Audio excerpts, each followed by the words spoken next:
What we're going to do first, you have your pins here. There's one on each side. See this pin here? And there's one on that side. Those are your locking pins. That's what's locking this backhoe on. Okay. And down there, way down in there, it's kind of into a little cradle down there, one on each side. Oh yeah, I see it. And that's where the bottom weight is. Okay. And so what we have to do is we're going to actually tilt the backhoe back up like that. Okay. We're going to tilt it kind of like that to pull it out of that cradle. Okay. And so let's do that. You always want your loader down, usually when you're operating the backhoe. Okay. And I usually put the loader down on the ground when I'm trying to take off the backhoe. But all right. So the first thing I do is I just kind of don't put these all the way down yet. I just get them down to, because this is how the book kind of prescribes to do it. Get it down to where it's pretty safe like this if anything were to happen, but it's also you're going to use these in a minute, and it gets them in a nice spot to use. Okay. So we have to unlock that transport lock. Okay. And so now what we're going to do is put this bucket on the ground. Okay. And some people will kind of do it this way. This way is kind of nice. So we're going to put most of the weight of the backhoe on this bucket. Okay. And so now we got to try to work these pins out. And so we'll have to play with this a little bit. But there we go. So I played with it a little bit and I got this side out. Okay.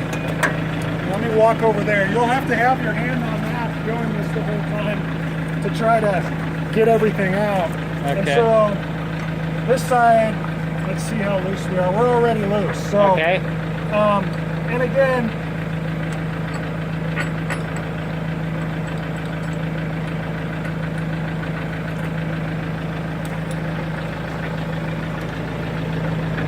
you kind of have to muscle it a little bit. We're stuck here a little.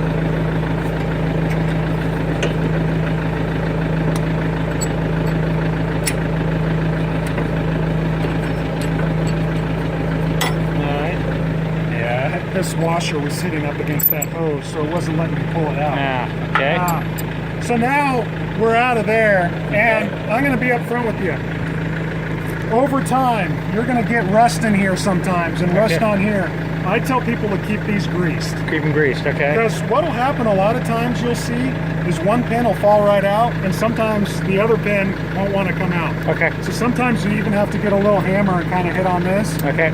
But the other thing you're going to notice, like what I just did, when I first put this bucket on the ground, I tried to get the pin out, and they were both frozen solid in there. Right. So you have to play with this a little bit. Okay. To take the pressure off. Okay.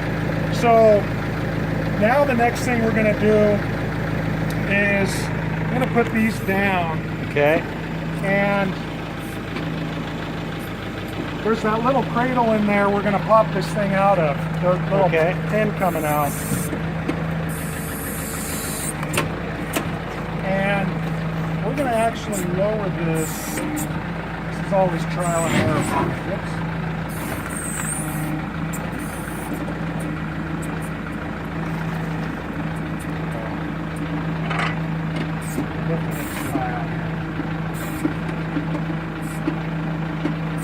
Keep the weight on this thing.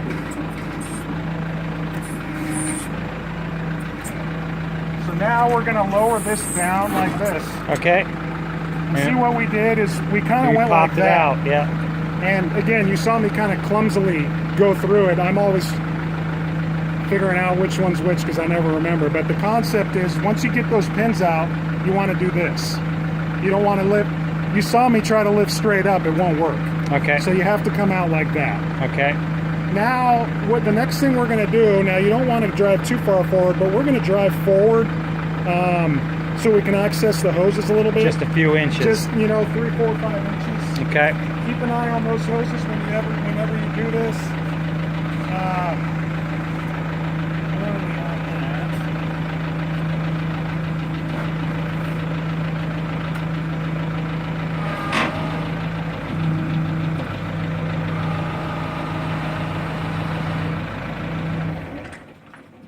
So now now you want to shut the tractor off because Okay. now you're dealing with hydraulic hoses that have pressure on them. Right.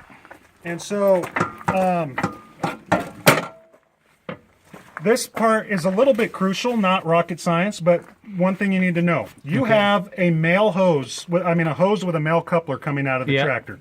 You also have a hose with a female coupler coming out of the tractor. Okay. So you can't screw it up. They did that on purpose. Okay. So you can't put the wrong hose in the wrong spot. It's impossible. So what we're going to do is disconnect, and you're always going to get drips no matter what. That's what's going to happen. We're going to disconnect that first hose, and then we're going to disconnect the second hose. Now, two very important things. Okay.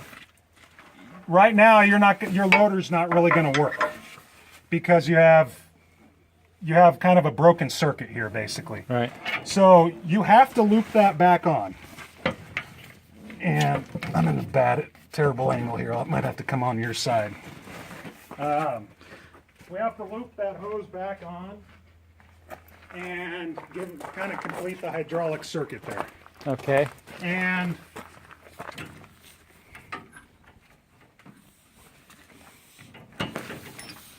there we go. Okay. Then, you don't have to do this, although it's always highly recommended by everybody who does this. Do the same thing on the backhoe. Obviously, you don't have to do it because the backhoe is no longer hooked to anything. But why do you do that? Is to keep that coupler out of dust and dirt All right. So you're just and putting rust, it. and it just puts it right into a nice, safe spot. Okay. So we are officially off of the backhoe now. Okay. And we're going to drive forward. Does that kind of make sense? Yeah. I know I went a little clumsy through it. Yeah. No, that makes sense. So I'm going to stop the